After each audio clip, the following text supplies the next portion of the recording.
I want to talk about a time where there was someone on my job that was doing witchcraft on me that actually continuously backfired. Now, I had one occasion that it had landed on me, but we're going to get to that in a minute and what happened, why it landed on me, and so on and so forth.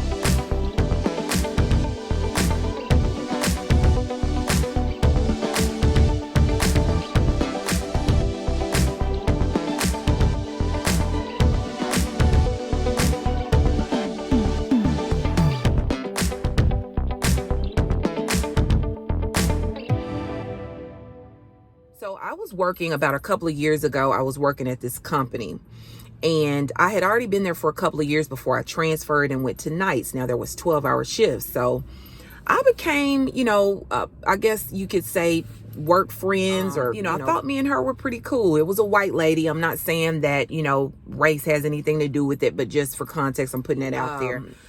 She had my number. I had hers. We sat together at lunch.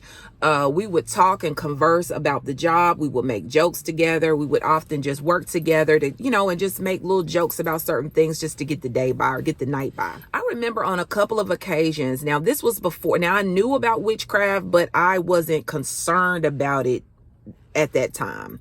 I just wasn't concerned about it. I didn't really think that, she was like the least person that I would even expect that would be trying to do witchcraft on me.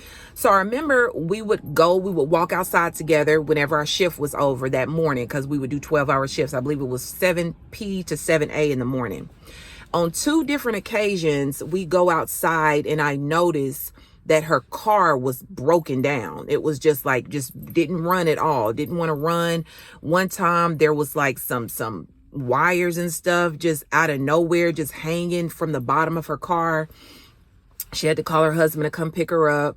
Another time, it just wouldn't crank up on her at all. And of course, in my mind, I was thinking, dang, how unfortunate, for every time I look up, she having some type of car issues. I didn't realize at the time that she was really trying to affect my car. She was jealous of the car that I had at the time, and she was trying to throw stuff at me on my car, but it wasn't landing on my car. It wasn't being effective. Whatever witchcraft tactic she was using was not effective. So it was actually backfiring on her. That around the times that we were off is when she was doing these things. I come to find out that this is when she was actually doing this stuff. I heard from somewhere that you got like 72 hours to cancel this stuff out completely before it lands. But as soon as God shows you a warning, be it a dream, a vision, or you have some type of inclination or whatever that somebody's doing something against you, go ahead and enter into prayer and stop it and counsel it. Protected as a child of God anyway. But whenever God shows you these things as a dream or a vision, gives you an inclination, you get an eerie feeling when you're around someone, then you need to pray. You need to limit your time with this person.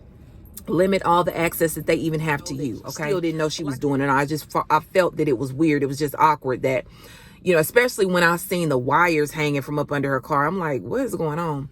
So another time, now I was coming up for a promotion, and I had a lot of hate around this time whenever I had applied for a particular job. Now, even though I had worked my butt off for this particular position. I mean, I was doing things that nobody wanted to do.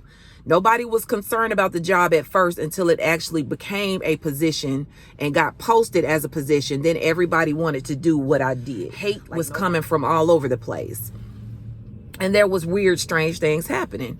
So during the time that I was training, so the job that I was training for, I was responsible for answering alarms and, making troubleshooting and all of these things, right? I was answering alarms, troubleshooting alarms on the machines.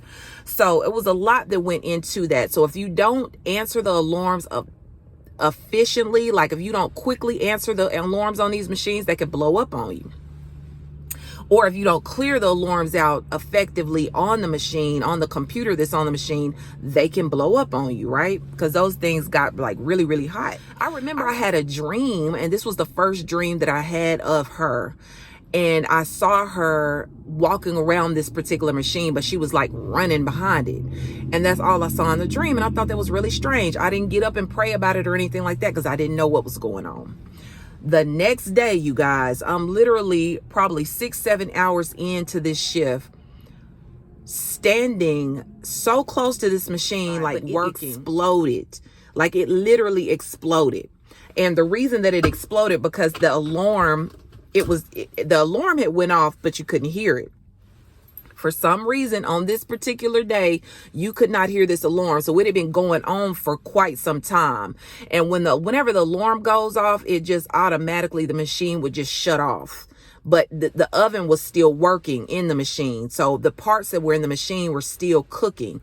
So as the machine was just, the temperature was rising higher and higher on the machine, it just automatically just exploded. So everybody was trying to figure out, where it came from. And I remember she wasn't there this particular day. So the next day I saw her, she was all in my face laughing and making a joke about it and trying to see my reaction. I mean, and it was just really, really, it gave me this really just vindictive, spiteful kind of energy that was coming from her.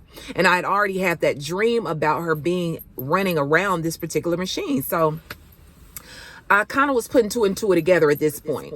But when I really put two and two together was one night I started to experience this excruciating pain in my abdominal area.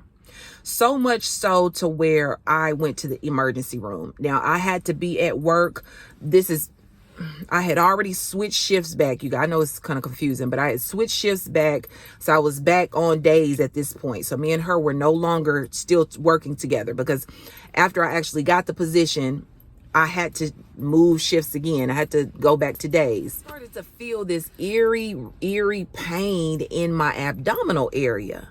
And I couldn't understand what it was. So I was like, I got to be at work at 6 o'clock in the morning, meaning I'm going to have to leave the house at least by 5:15, 5:20 to get there. It's already 10 o'clock. I know I'm going to probably be in the ER all night, but I was in that much pain that I just went. And I knew I didn't want to call in from work the next morning. So I went to the ER. And they told me I had a ruptured cyst. They told me that I had some free fluid floating around in my abdomen. Getting a cyst is normal. As women, we get a cyst every month as we're ovulating.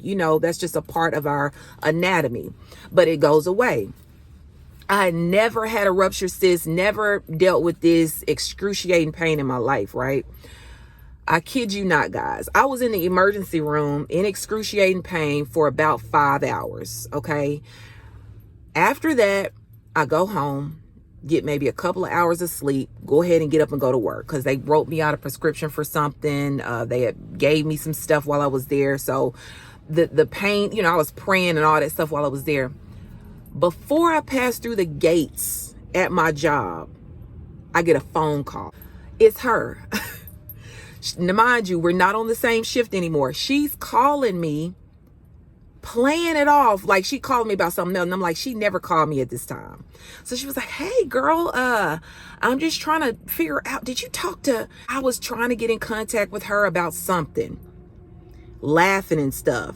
So, of course, she's trying to see if the witchcraft worked. That's what they do. They have to check up on you. Whenever they throw stuff at you, they need to be around you. They need to lurk on your social media, or they need to talk to you or be around you physically to see if it's actually working. So I was like, no, I haven't talked to her in months, and I was like, she was like, okay. I was like, yeah, I was like, I'm just pulling in at a job. I had to get on in here and clock in. Well, I guess, I'll chit chat with you another time, or, we'll just pass through when we're passing off shifts another time or whatever. You have a good day.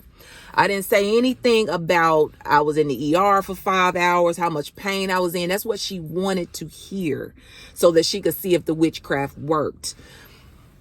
Okay, that's how I knew for sure that she was the one throwing the witchcraft on me. Now, this was really, really serious, you guys. Now, this woman literally, when I tell you witchcraft is so evil and wicked, there is a reason why in the Bible it says suffer a witch not to live, because she did something to throw like death. She tried to throw death either on me or on my dad. It did not work. But unfortunately, it did hit somebody that was very, very close to my dad. And how I knew this was her was that when I got to work that next week, because we had like a shutdown, it was around the holidays or something like that.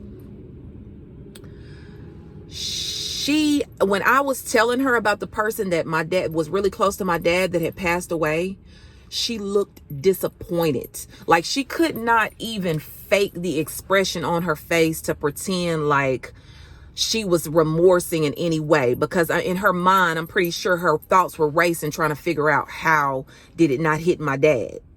But I'm like, you don't understand that when you are covered by God, no weapon formed up against you will ever prosper.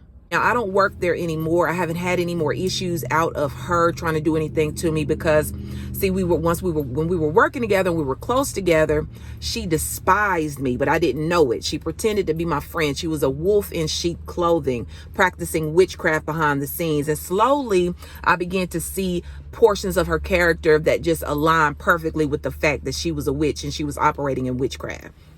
She tried to give me, she had a garden. She brought me some okra one time in a bag, and I was like, oh, okay, thank you. Threw it straight in the trash, because I was like, yeah, I already know what you own. I'm not even going to get into that. Okay. Now that's just one person. Okay, because around the time that I was about up for a promotion, I had somebody else that tried to bewitch me as well. But I'm not going to get into that for purposes of time. There's a reason why the Bible says, suffer a witch not to live. You know, there are people out here that are operating in witchcraft blindly. Like, you know, it's a spirit that's in their bloodline. It's a curse that's been passed down to them. And through probably either bitterness, unforgiven sins, childhood wounds, they have opened up their life to allow this thing in, to fester in them through bitterness, through unforgiveness, unhealed wounds.